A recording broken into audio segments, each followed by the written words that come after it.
একটা গিফট দিব, চোখ বন্ধ করে। চোখ বন্ধ করবো কিসের জন্য? গিফট দিব, বসে এখানে। ওইখানে বসবো, কিসের গিফট? হ্যাঁ বসো। কিসের গিফট? তো বাবু আমার জন্য নাকি আমার বার্থডে গিফট আনছে, তার জন্য আমাকে চোখ বন্ধ করতে বললো।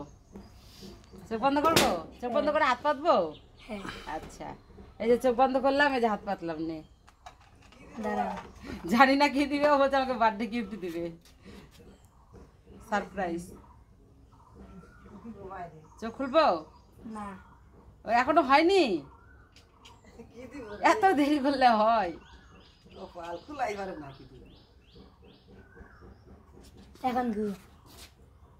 খুলবো? হ্যাঁ, হ্যাপি বার্থডে। উড়ে বাবারে বাবারে,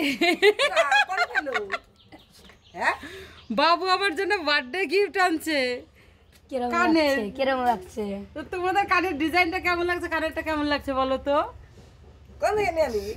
হ্যাঁ, কানের ডিজাইনটা তো সুন্দর হয়েছেই, তো তার মধ্যে বড় কথা হচ্ছে বাবু নিজে থেকে মানে টাকা নিয়ে গিয়ে দোকানে গিয়ে পছন্দ করে যে জিনিসটা এনেছে, সব থেকে বড় জিনিস হচ্ছে এটা। এই যে, কি? Thank you. ওয়েলকাম। সত্যি ডিজাইনটা কেমন হয়েছে তোমরা বলবা? সেই হয়েছে তো। সত্যি ডিজাইনটা সুন্দর হয়েছে। কয় কি? আমাকে